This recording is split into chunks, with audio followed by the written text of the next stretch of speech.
Hello friends, welcome to my channel Sahu science classes. तो आज की वीडियो डीएलएड फोर्थ सेमेस्टर वालों के लिए है, जिसमें हम पवन सीरीज के साइंस के विज्ञान के क्वेश्चंस कराने वाले हैं। और इससे पहले भी हम बहुत अच्छे अच्छे क्वेश्चंस करा चुके हैं, जो कि हमारी सीरीज है तैयारी जीत की में। और आज की वीडियो हम शुरू करते हैं रक्तांतरण से। आप क्या समझते हैं इस क्वेश्चन से? तो शुरू करते हैं। सबसे पहले रक्तांतरण, इसको इंग्लिश में क्या कहते हैं? Blood transmission. ठीक है, अब ब्लड ट्रांसमिशन का मतलब क्या है, रक्तांतरण का मतलब क्या है? रक्त हमारे जीवन के सभी कार्यों के लिए अत्यंत आवश्यक है। भाई आपको क्वेश्चंस को रटना नहीं है, आपको क्वेश्चन को बस समझना है। आपको पूरी वीडियो देखनी है, बस समझना है, कुछ पढ़ने की जरूरत नहीं है।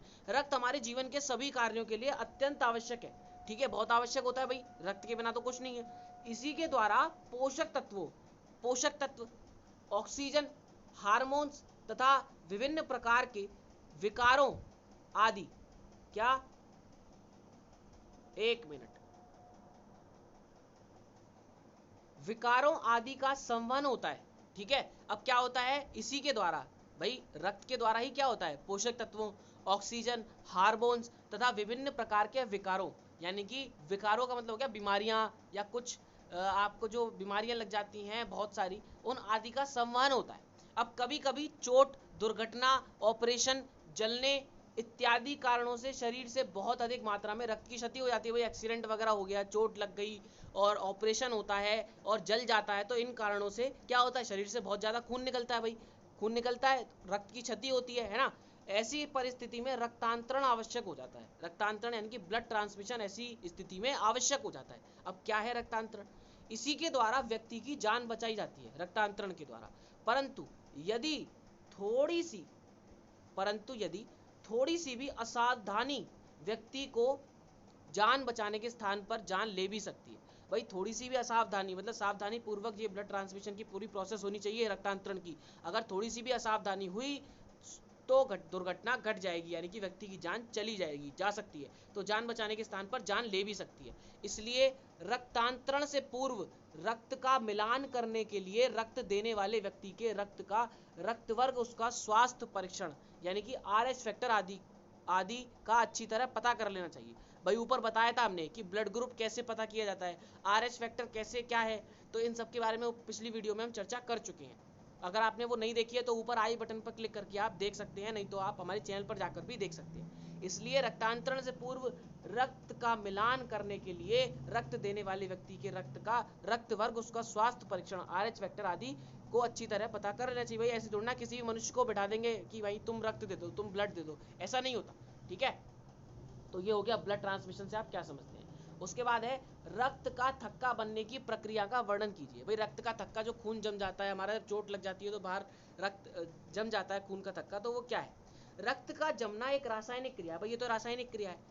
यह संपूर्ण क्रिया विभिन्न चरणों में पूरी होती है। ये जो पूरी प्रोसेस है, ये भी एक प्रोसेस है। अब ये किन किन स्टेप्स में पूरी होती है उसके बारे में देखो, समझ लो।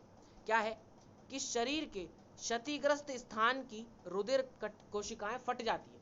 भाई शरीर के क्षतिग्रस्त, यहाँ पे क्षतिग्रस्त मतलब जहाँ पे क्षति हुई, यहाँ पे चोट लगी है, वहाँ पे उस स्थान की रुधिर कोशिकाएं, जो उस खून में ब्लड सेल्स होती हैं, वो फट जाती हैं। ठीक है, और रक्त बहकर वायु के संपर्क में आता है। अब रक्त जब बहता है बाहर तो वो वायु के संपर्क में आता है। भाई अंदर तो नहीं था, लेकिन जब बाहर आया तो एकदम वायु के संपर्क में आ गया, जो बाहर का एटमॉस्फेयर है। अब क्षतिग्रस्त ऊतकों के रक्त की प्लेटलेट्स के विघटित होने के से एक तत्व बनता है। अब क्या होता है? क्षतिग्रस्त ऊतकों, ठीक है, हमारे जो चोट लगी हुई है वहाँ पे उसके ब्लड के जो ऊतक हैं, उन ऊतकों के रक्त की प्लेटलेट्स, जो प्लेटलेट्स होती है अंदर, पूरा बायो का है ये क्वेश्चन, के विघटित होने से एक तत्व बनता है। के विघटन से क्या बनता है? एक तत्व बनता है। अब जब तत्व बनता है तो जिसमें प्लाज्मा में उपस्थित फाइब्रिनोजन नामक निष्क्रिय प्रोटीन फाइब्रिन में बदल जाती है। तो होता क्या है? जिसमें प्लाज्मा में उपस्थित, अब होता क्या है, प्लाज्मा में उपस्थित जो फाइब्रिनोजन नामक एक निष्क्रिय प्रोटीन होता है, ठीक है, फाइब्रिनोजन नामक एक निष्क्रिय प्रोटीन होता है, वो फाइब्रिन में बदल जाता है। किससे? फाइब्रिनोजन से फाइब्रिन में बदल जाता है, जो रेशे की भांति होता है। किसकी भांति होता है? रेशे की भांति।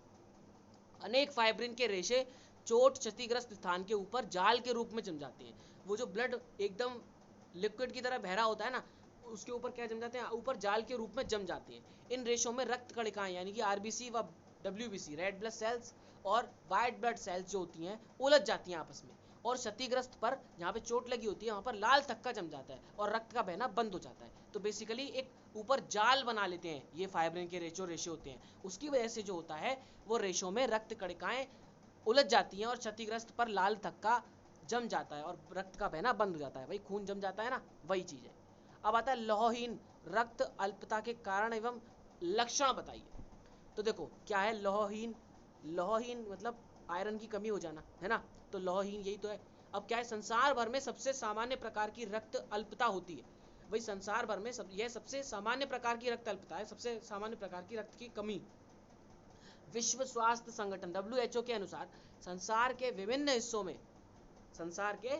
हिस्सों में इसका आवंटन 21 से 80% के बीच है। भारत में स्थिति और भी गंभीर है। भारत में क्या स्थिति और भी गंभीर है, कुछ क्षेत्रों में इसका आवंटन 85% तक भी है। भाई नॉर्मल जो बोला गया है संसार के विभिन्न हिस्सों में वो 21 से 80% के बीच है, ठीक है, लेकिन कहीं कहीं पे कुछ क्षेत्रों में इसका आवंटन 85% तक भी है। भारत में यह पोषणहीनता की सबसे सामान्य स्थिति है। भारत में क्या है, ये पोषणहीनता की सबसे नॉर्मल कंडीशन है। भाई ये सबसे पोषणहीनता की सबसे न्यूट्रिशन जो कमी है उसकी सबसे सामान्य स्थिति है। यह गर्भवती महिलाओं में कहीं अधिक प्रचलित है, यानी कि गर्भवती महिला जो प्रेग्नेंट लेडीज होती हैं उनमें सबसे ज्यादा होता है।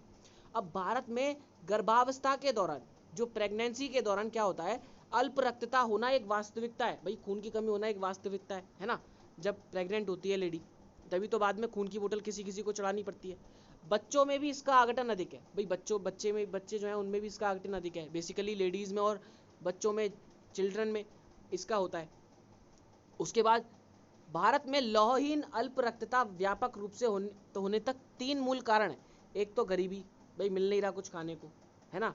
उसके बाद अज्ञानता, कुछ पता ही नहीं है क्या खा रहे हैं, कैसे कैसे रह रहे हैं, कैसे क्या है। और गंदा रहन सहन, भाई गंदा रहन सहन के बारे में तो आपको पता ही है, ठीक है। ये हो गई लौहहीन रक्त अल्पता के कारण। और आगे क्या है, लौहहीन अल्प रक्तता या तो खाद्य पदार्थों से लौह की आपूर्ति कम होने के कारण। भाई लौहहीन अल्प रक्तता जो होती है मतलब लौहहीन यानी कि आयरन की कमी और रक्त की कमी होना या तो खाद्य पदार्थों से, हम जो ऑयली खा रहे हैं, जंक फूड खा रहे हैं, उस सब की वजह से होती है, ठीक है, या फिर लौह की आपूर्ति कम होने के कारण। भाई बोलते हैं ना आयरन खाओ, पालक खाओ आयरन मिलता है, दालें खाओ आयरन मिलता है, तो हम नहीं खा रहे होते, हम एक्स्ट्रा चीजें फालतू की खा रहे होते हैं। तो लौह की आपूर्ति कम होने के कारण अथवा ज्यादा खर्च होने के कारण, ये दोनों ही कारणों के एक साथ उपस्थिति होने के कारण ये लौहहीन की अल्प रक्तता होती है। अब क्या है रोग के लक्षण। अब लक्षण कैसे पता चलेंगे कि हमें ये है, ये बीमारी हमारे अंदर है। तो इसकी शुरुआत धीमी गति से होती है, स्लो होती है। भाई एकदम नहीं होती, स्लो होती है। अल्प रक्तता के सामान्य लक्षण कैसे, जैसे थकावट लगना, भाई थकावट हो रही है आपको बार बार, सुस्ती लगना या चक्कर आना, चक्कर आ रहे हैं आपको, गिर रहे हैं आप, सुस्ती आ रही है, आप कुछ काम करने का मन नहीं कर रहा, सर दर्द हो रहा है, धड़कन तेज हो गई है, नींद नहीं आ रही है, भाई रातों में आपको नींद नहीं आ रही, नींद उड़ गई आपकी, काम में ध्यान नहीं दे पा रहे हैं आप, आपका ध्यान ही नहीं है, समझ में आ रहा कहाँ है ध्यान, थोड़ा परिश्रम करने पर कष्ट श्वास होना, थोड़ा ज़्यादा परिश्रम कर लिया, थोड़ा सा परिश्रम कर लिया और भाई थक गए कि हाँ हम पे नहीं हो रहा, कष्ट हो रहा है, सभी केसों में मिलते हैं, ठीक है। ये हो गए लौहहीन अल्प रक्तता के कारण, जो कि बहुत इंपॉर्टेंट क्वेश्चन। नेक्स्ट है रक्त पीड़ित बीमारियों का संक्षिप्त वर्णन दीजिए। भाई रक्त से पीड़ित जो बीमारियां होती हैं उनका हमें क्या देना है, संक्षिप्त वर्णन देना है। तो रक्त पीड़ित बीमारियां निम्नलिखित हैं, कौन कौन सी, एनीमिया या रुधिर क्षीणता, पॉलीसाइथीनिया या बहुलोहिताणु, या फिर ल्यूकीमिया या अधिश्वेत रक्तता। ये 3 टाइप की है जिनके नाम बड़े अटपटे हैं, लेकिन आपको अभी समझ में आ जाएंगी सब क्या है एक्चुअल में ये सब, और इसके बारे में लिखना क्या है आपको। तो देखो 1 मिनट, कहाँ गया, ये रहा। सबसे पहला है रुधिर क्षीणता यानी कि एनीमिया, ठीक है। एनीमिया में क्या है, यह रुधिर से संबंधित एक व्यापक रोग होता है। किससे, ब्लड से संबंधित, हमारे खून से संबंधित एक व्यापक रोग होता है। रुधिर में लौह युक्त श्वसन रंग यानी कि हीमोग्लोबिन, जिसकी वजह से आपको पता होगा कि हमारे जो ब्लड का खून होता है, ब्लड का जो रंग होता है, खून का जो रंग होता है वह लाल होता है हीमोग्लोबिन की वजह से। तो रुधिर में लौह युक्त यानी कि आयरन के साथ श्वसन रंग हीमोग्लोबिन की कमी इस रोग का मूल लक्षण होता है। अगर हीमोग्लोबिन की कमी हो जाए तो एनीमिया ये रोग है, ये मूल कारण है हीमोग्लोबिन की कमी होने का, ठीक है। उसके बाद है हीमोग्लोबिन लाल रुधिराणु यानी कि रेड ब्लड कॉर्पस्कल्स आरबीसीज में होता है। अतः रुधिर में इसकी मात्रा लाल रुधिराणुओं आरबीसीज की संख्या पर निर्भर करती है। रुधिर में इसकी जो मात्रा होती है हीमोग्लोबिन की, वो किस पर डिपेंड करती है? आरबीसीज की संख्या पर निर्भर करती है। ठीक है, इसलिए अधिक रुधिर स्राव, जो ज्यादा खून का बहाव होता है, लाल रुधिराणुओं आरबीसीज के निर्माण की दर घटने, क्या होता है? इनकी निर्माण की दर घट जाती है। लाल रुधिराणुओं में हीमोग्लोबिन की कम बनने, है ना, हीमोग्लोबिन कम बनना है। लाल रुधिराणुओं के व्यापक विनाश, उनका विनाश हो रहा है। लाल रुधिराणुओं की संरचनात्मक विकृति आदि अनेक कारणों से रुधिर क्षीणता हो जाती है। इसके रोगी पीत वर्ण और कमजोर होते हैं। इनकी सांस बहुत जल्दी, इनको सांस फूलने की बीमारी लग जाती है। अगला है बहुलोहिताणु, पॉलीसाइथेमिया। तो ये क्या है? रुधिर क्षणिता के विपरीत इसमें लाल रुधिराणुओं के बनने की दर के तीव्र हो जाने के कारण क्या होती है? तीव्र हो गई है। पहले घट रही थी एनीमिया में, और इसमें क्या हो गई है? बढ़ गई है, क्योंकि बहुलोहिताणु बहुत ज्यादा दर्द के तीव्र होने जाने के कारण रुधिर में इनकी संख्या बहुत बढ़ जाती है। अब ज्यादा हो रही है, इससे रुधिर की मात्रा बढ़ने के कारण हृदय पर जोर पड़ता है। भाई हर कोई चीज लिमिट में होनी चाहिए, या तो ज्यादा कम ना हो या फिर ज्यादा ना हो। लेकिन अब ज्यादा हो जाएगी रुधिर की मात्रा तो हृदय पर जोर लगेगा भाई, है ना, क्योंकि हृदय तो उनको पास कर रहा है ब्लड को, तो जोर पड़ता है। तथा रुधिर के गाढ़ा हो जाने के कारण रुधिर वाहिनियों में इसका बहाव धीमा हो जाता है। भाई जो रुधिर वाहिनियां यानी कि जो नसें हैं, उसमें से ही तो ब्लड हमारा बह रहा है, और अगर वो गाढ़ा हो जाएगा ज्यादा तो फिर वो धीरे धीरे बहेगा। ठीक है, उसका बहाव धीमा हो जाएगा जब गाढ़ा होगा तो। ठीक है, तो ये हो गए बहुलोहिताणु। उसके बाद है अधिश्वेत रक्तता। ठीक है, ल्यूकेमिया, ये बहुत इंपॉर्टेंट है, ये पेपर में अलग से पूछ लिया जाता है। यह अस्थि मज्जा यानी कि बोन मैरो का नाम सुना होगा, तथा लसिका ऊतक का कैंसर रोग होता है। ये क्या होता है? बोन मैरो वगैरह का और लसिका ऊतक का कैंसर रोग होता है। ये एक हिसाब से कैंसर रोग है। इसमें श्वेत रुधिराणु, इसमें क्या है? व्हाइट ब्लड कॉर्पस्कल्स, WBCs के बनने की दर के अत्यधिक बढ़ जाने से रुधिर में इन रुधिराणुओं की संख्या बहुत बढ़ जाती है। ठीक है, अब इसमें क्या हो रहा है? इसमें पहले तो रेड ब्लड कार्पल्स हो रहे थे, लेकिन बढ़ रहे थे वो तीव्र गति से। लेकिन यहाँ पे क्या हो रहा है? यहाँ पे श्वेत रुधिराणुओं की संख्या बढ़ रही है। दर के अत्यधिक बढ़ जाने से रुधिर में इन रुधिराणुओं की संख्या, किनकी? रुधिराणुओं की संख्या बहुत बढ़ जाती है। रोगी की प्लीहा, यकृत तथा लसिका बढ़ जाने से रुधिर में इन रुधिराणुओं की संख्या बहुत बढ़ जाती है। रोगी की प्लीहा, यकृत तथा लसिका गांठें फूल जाती हैं तथा उच्च ज्वर, बहुत तेज बुखार, जोड़ों में असहाय पीड़ा, जोड़ों में पीड़ा हो गई भाई घुटनों के पास, व्यापक रुधिर स्राव होने लगता है। उपर्युक्त उपचार के अभाव में रोगी की मृत्यु हो जाती है, और रोगी की मृत्यु भी हो सकती है। तो बहुत इंपॉर्टेंट है ये। इसके बाद आता है आपका मेन क्वेश्चन, जो कि सबसे ज्यादा पूछा जाता है और आपके पेपर में आपको देखने को मिलेगा पक्का। एड्स रोग के लक्षणों को स्पष्ट कीजिए। भाई एड्स को विस्तार पूर्वक समझाइए तथा इसके लक्षणों को समझाइए कि एड्स क्या है। सबसे पहले आपको इसकी फुल फॉर्म पता होनी चाहिए। जी हाँ, कि एड्स की फुल फॉर्म क्या है। अगर आपको एड्स की फुल फॉर्म नहीं पता तो उसे पता कर लीजिए अच्छे से, अभी समझिए। यह शब्द क्या है? Ads acquired immune deficiency syndrome. क्या? एक्वायर्ड इम्यून डेफिशिएंसी सिंड्रोम, ये होता है इसका संक्षिप्तीकरण, या फिर फुल फॉर्म लिख सकते हैं आप यहाँ पे। सर्वप्रथम सन 1981 में कैलिफोर्निया संयुक्त राज्य अमेरिका में, ठीक है, एक समलिंगी पुरुष वयस्कों में, कैसे समलिंगी पुरुष, एक जैसा जिनका लिंग होगा, मेल होंगे दोनों या फिर फीमेल होंगे, समलिंगी पुरुष वयस्कों में, और पुरुष बोला है उसने तो समलिंगी पुरुष यानी कि मेल हो गए दोनों वयस्कों में, जब तक संक्रमण ऑफन इन्फेक्शन, जब तक संक्रमण, असामान्य असाध्य बीमारी, अनकॉमन इनएक्सेसिबल इलनेस, प्रतिरोधक क्षमता में कमी, डिफिशियंसी इन रेजिस्टिंग कैपेसिटी, और उच्च मृत्यु दर, हाई डेथ रेट के लक्षण दिखे, कई वर्षों तक इस रोग के कारणों की जानकारी नहीं हो सकी। ठीक है, मतलब ऐसी कंडीशंस पैदा हो गई क्या? समलिंगी पुरुष वयस्कों में कि उनके बीच ऑफन इन्फेक्शन हो गया, असामान्य असाध्य बीमारी, अनकॉमन इनएक्सेसिबल इलनेस हो गई, प्रतिरोधक क्षमता में कमी हो गई भाई, डिफिशियंसी इन रेजिस्टिंग कैपेसिटी, जो बीमारियों से लड़ नहीं पा रहे थे, और उच्च मृत्यु दर, हाई डेथ रेट के लक्षण दिखे। भाई ये दिखा पहले सन 1981 में। तो क्या हुआ? कई वर्षों तक उसके बाद भी इसके बारे में पता नहीं कर पाए कि ये एड्स है, क्या है, समझ में नहीं आ रहा। अब सामान्यतः एड्स की पहचान हेतु मुख्य लक्षण निम्न है। अब जो नॉर्मल निकाले हैं आजकल कि एड्स के लक्षण क्या है? वजन में आपकी कमी हो जाएगी, 1 माह से अधिक अवधि तक ज्वर रहेगा, आपको बुखार खत्म ही नहीं होगा, 1 माह से अवधि तक अतिसार, आपको एक बीमारी लग जाएगी 1 माह से अधिक अवधि तक। ठीक है। अन्य लक्षण क्या है, जो छोटे छोटे लक्षण होते हैं, छोटे छोटे जो हम इनको इग्नोर कर देते हैं। त्वचा में ट्यूमर हो जाएगा आपकी, ठीक है। लिम्फ, त्वचा में ट्यूमर हो जाएगा, जो दाने हो जाते हैं लाल लाल, और भी जो प्रॉब्लम्स हो जाती हैं त्वचा में, बेसिकली स्किन प्रॉब्लम्स हो जाएंगी। लिम्फ ग्रंथियों में वृद्धि हो जाएगी।